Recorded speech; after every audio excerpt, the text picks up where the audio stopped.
સભા કોંગ્રેસ પક્ષના નેતા તરીકે ડોક્ટર તુષાર ચૌધરીએ વિધિવત રીતે કાર્યભાર સંભાળ્યો છે।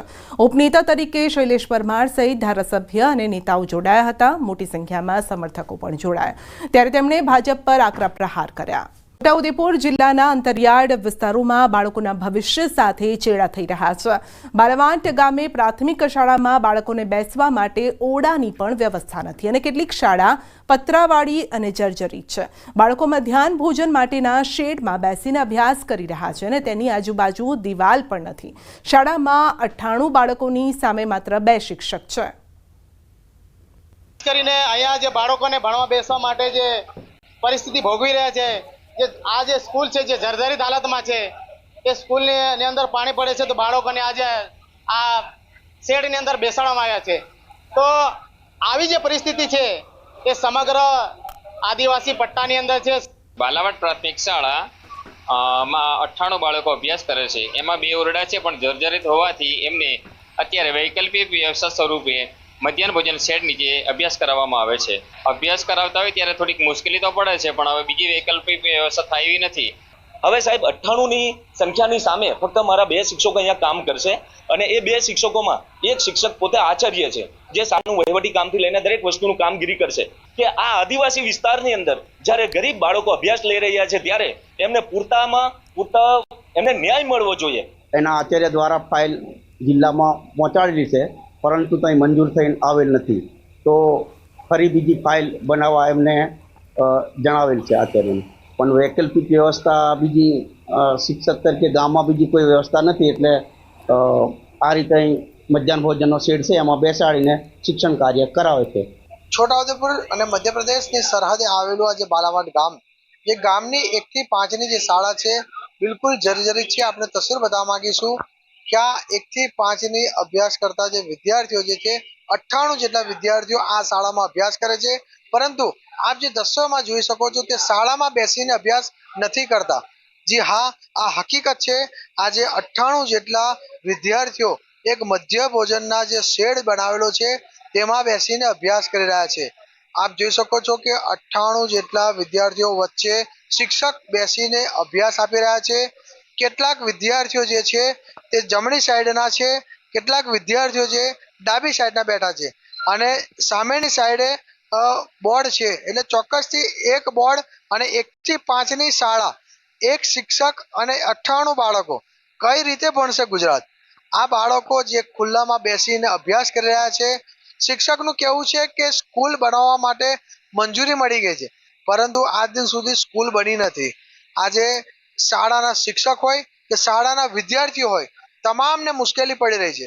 જ્યારે સરકારનું સૂત્ર છે સૌ ભણે સૌ આગળ વધે, પરંતુ કઈ રીતે? આપ જોઈ શકો છો કે જે સાઈડ ઉપર જે લીલી જાજમ મારવામાં આવી છે કે વાછટ બાળકોને ના વાગે એ માટે શિક્ષક દ્વારા આ પ્રયત્ન કરવામાં આવ્યો છે, પરંતુ સિટી લેવલે જે શાળાઓ બનેલી હોય છે અદ્યતન સુવિધા હતી ત્યારે આ આદિવાસી વિસ્તારના બાળકોને કેમ સુવિધા નહીં? આજે બાળકોને ભણવું છે, બાળકોને ભણવાનું ભૂખ છે, વાલીઓને ભણાવવા છે, પરંતુ જો આ રીતે જો વ્યવસ્થા ના હોય તો કઈ રીતે ભણશે ગુજરાત? એટલે આ વિસ્તારના લોકો માંગ કરે છે કે જલ્દીના જલ્દી સ્કૂલ બનાવવામાં આવે, અદ્યતન સુવિધા સાથે સ્કૂલ બનાવવામાં આવે તો આ વિસ્તારના આદિવાસી બાળકોને સારું શિક્ષણ મળી રહે। સેજબ ખત્રી, ન્યૂઝ 18 ગુજરાતી, છોટાઉદેપુર। આધાર કાર્ડ માટે અરજદારોને ધરમના ધક્કા। એજન્સીનો કોન્ટ્રાક્ટ પૂર્ણ થઈ ગયો હોવા છતાં ભારે હાલાકી અને મનપાની ઢીલી કામગીરીના કારણે લોકોને ધક્કા ખાવા પડે છે। 21 જુલાઈએ કોન્ટ્રાક્ટ પૂરો થવા છતાં કોઈ વ્યવસ્થા ન કરાતા હાલાકી પડી રહી છે। લોકો આધાર કાર્ડની કામગીરી માટે ઝોન ઓફિસ જાય છે અને જ્યાં પણ ધક્કા ખાવા પડે છે।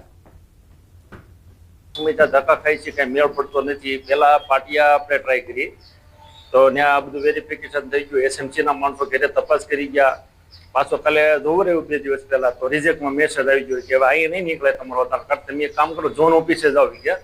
તો હું ઝોન ઓફિસે અહીંયા આવ્યો પહેલા, તો અહીંયા આવ્યો તો કે સાહેબ મિટિંગમાં છે કે તમે કાલે આવજો કે। પછી હું સરથાણા જગાત નાખાઈ ગયો, સરથાણા જગાત નાખાઈ ગયો તેને આખો આધાર કાર્ડ સેન્ટર જ બંધ, એ કે અમારો કોન્ટ્રાક્ટ જ પૂરો થઈ ગયો છે કે આ કોઈ શેર નહીં સાહેબ કે તમે ત્રિકમનગર વાળા ઓફિસે જાઓ। સુરતમાં એબીવીપી દ્વારા એમટીબી આર્ટ્સ કોલેજમાં વિરોધ કરવામાં આવ્યો, જે મામલે હવે ગાજ પડી છે.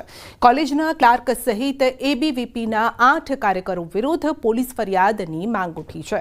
એમટીબી આર્ટ્સ કોલેજના ઇન્ચાર્જ પ્રિન્સિપાલ રુદ્રેશ વ્યાસ દ્વારા ઉમરા પોલીસ મથકમાં લેખિતમાં અરજી કરવામાં આવી અને 8 થી 9 કલાક સુધી ગોંધીને સરકારી કામમાં રૂકાવટ કરી પીવાનું પાણી પણ નહીં પીવા દેવાયું, દવા પણ ન લેવા દેવામાં આવી. પ્રિન્સિપાલ દ્વારા અરજીમાં એબીવીપીના કાર્યકરો સામે ગંભીર આરોપ લગાવવામાં આવ્યા છે. આ ઉપરાંત અભદ્ર વાણીવિલાસ પણ કર્યો હોવાનો આક્ષેપ છે. એમટીબી આર્ટ્સ કોલેજ દ્વારા 135 ખાલી સીટ સામે 8,000 ઓફર લેટર વિદ્યાર્થીઓને મોકલી આપ્યા હતા અને વિદ્યાર્થીઓ મોટી સંખ્યામાં કોલેજ પહોંચ્યા હતા, હોબાળો કર્યો હતો ને જે બાદ એબીવીપીના કાર્યકરોએ ઇન્ચાર્જ પ્રિન્સિપાલની ઓફિસમાં ધસી આવી વિરોધ નોંધાવ્યો. ઇન્ચાર્જ પ્રિન્સિપાલ રુદ્રેશ વ્યાસને કોલેજમાંથી હટાવી દેવામાં આવ્યા. સાહેબ વિરુદ્ધમાં બહુ જ અભદ્ર ભાષાનો પ્રયોગ કરી અને જે એમના વિરુદ્ધમાં ષડયંત્ર યોજ્યું હોય તે બાબતનો આ આખું આંદોલન હતું. એ માટે લાગતા વળગતા વિદ્યાર્થી કાર્યકર્તાઓ તથા એમટીબી આર્ટ્સ કોલેજના ક્લાર્ક રાણા વિરુદ્ધ અરજી આપવામાં આવી છે અને હવે એમાં ફરિયાદ થાય એના માટેની તજવીજ હાથ ધરવામાં આવી. અમરેલીના રાજુલાના પીપાવાવ પોર્ટ દ્વારા મહીપર યોજનાની પાઇપલાઇનમાં મીટર મૂકવાની હિલચાલ સામે વિરોધના સૂર ઉઠ્યા છે. પીપાવાવ પોર્ટ સામે સૂત્રોચ્ચાર સાથે મહિલાઓ સહિત સ્થાનિકોએ વિરોધ કર્યો. સ્થાનિક લોકોના સમર્થનમાં ધારાસભ્ય હીરા સોલંકી સહિત નેતાઓ પહોંચ્યા. દેવપરા, ભેરાઈ, રામપરા સહિતના લોકોએ રજૂઆત કરી. ગામ પાછા કંપનીની જવાબદારીમાં આવે છે. આ કંપનીએ આ ગામ દત્તક લીધેલા છે, એની પહેલા પ્રાયોરિટી આપે છે, બનતી હોય છે, તો છતાં પણ એના જોરે આવા ઘણા બધા પ્રશ્નો મારા સમક્ષ રજૂ થયા છે ને આજે તો આવેદનપત્ર ગામ ભેરાઈ અને રામપરા ગામે આપી છે. સંપૂર્ણપણે સરકાર એમની સાથે છે. આવી રીતે કોઈ જબરજસ્તી કરશે નહીં. જ્યાં સુધી પાણીની સુવિધા આ લોકોને પૂરી ન પડે ત્યાં સુધી આ લાઈન જેમ ચાલુ છે એમ ચાલુ રહેશે. ચાલુ દૂધના 5 પગારો એમને રોકી રાખેલા છે અને હાલ 9.95% વધારો આવેલો છે. એમાંથી અમને 6.26% ચૂકવવા કહે છે. જો આ વધારો અમને સાબર ડેરીથી જે ચૂકવવામાં આવેલો છે એ ના મળે તો અમે આગળ આંદોલન કરીશું. અમારે ગઈ સાલ બધી ડેરીઓમાં 18% જેટલું આપ્યું, ત્યારે અહીં 13% ચૂક્યું અને એ વધારે હું આપું છું કરી ના આપે આ લોકોએ. અને અત્યારે ઘણા સમયથી પોત પગારોમાં રોકી રાખ્યા છે અને આ વર્ષે આ ડેરીનું જે 9.95% આવ્યું એ 6.26 લખે ચૂકવે છે.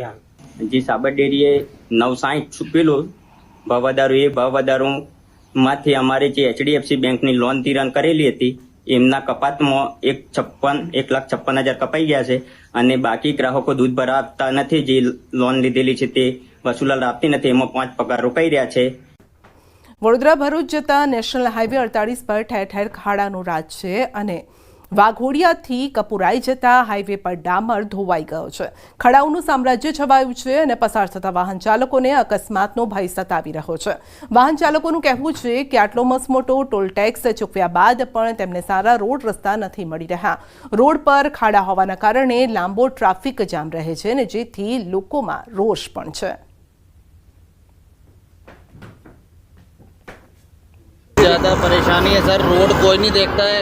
अभी फर्स्ट लाइन वैसे पास लेंगे, आगे जाके पुलिस वाले खड़े होंगे फर्स्ट लाइन का चालान करने के लिए कि 5,000 का चालान करेंगे, ये करेंगे. ये गाड़ी को कितना नुकसान होगा ऐसे हाईवे से? बहुत ज़्यादा नुकसान होता है.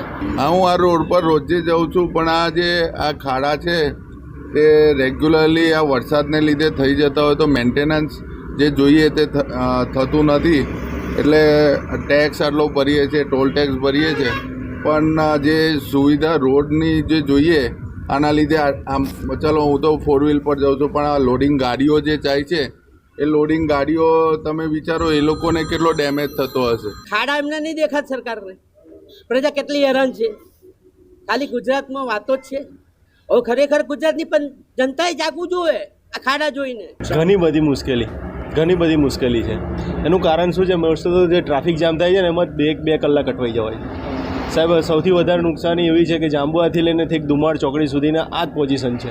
અમે દિલ્હીમાં દિવસમાં 2 વાર અહીંથી જઈએ છીએ પણ હેરાન થઈએ જ છે. ટ્રાફિકમાં ફસાય એટલે ગયા. હાઈવે ઓથોરિટી અને વહીવટી તંત્રને માત્ર વાહન ચાલકો પાસેથી ટોલ ટેક્સના પૈસા વસૂલવામાં જ રસ હોય તેમ લાગી રહ્યું છે. કારણ કે સામાન્ય રીતે આપણે ચોમાસામાં જોઈએ છીએ કે રસ્તા પર ખાડા પડતા હોય છે, પરંતુ આ દ્રશ્યો તમે જે જોઈ રહ્યા છો તે હાઈવેના દ્રશ્યો છે. અને અહીંયા જોઈ શકાય છે કે હાઈવે પર ખાડાઓનું સામ્રાજ્ય છે, જેના કારણે જે બારદારી વાહન ચાલકો છે તેઓ હેરાન પરેશાન થઈ ગયા છે. અમે કેટલાક જે વાહન ચાલકો છે તેમની સાથે વાત કરી, ટ્રક ચાલકો સાથે વાત કરી, તો તમામ લોકો એક જ વાત કહી રહ્યા છે કે તંત્રને માત્ર ટોલ ટેક્સ ઉઘરાવવામાં રસ છે. છેલ્લા 4-6 મહિના જેટલો સમય વીતી ગયો, પરંતુ આ જે હાઈવે છે તેનું સમારકામ કરવામાં આવ્યું નથી. એના કારણે જે વાહનો છે તેમને નુકસાન તો થાય છે જ, પરંતુ જે વાહન ચાલકો છે તેમને અકસ્માતનો ભય પણ સતાવી રહ્યો છે. અને હાઈવે પર જ્યારે કિલોમીટરો સુધી, લગભગ 5-7 કિલોમીટર સુધી ટ્રાફિક જામ થાય છે, ત્યારે જે સ્થાનિક લોકો પરેશાન થાય છે અને સાથે સાથે હાઈવે પર અટવાયેલા જે વાહન ચાલકો છે તેમને પણ પરેશાનીનો સામનો કરવો પડી રહ્યો છે. વરસાદે ઠેર ઠેર પાણી કરી દીધું છે. ડીસાના દામા, વરણ, જેનાલ, લક્ષ્મીપુરા, પેશડાલ સહિતના ગામોમાં પાણી ભરાયા છે અને 3 દિવસ પહેલા પડેલા વરસાદના કારણે પાણી હજુ પણ ઓસર્યા નથી.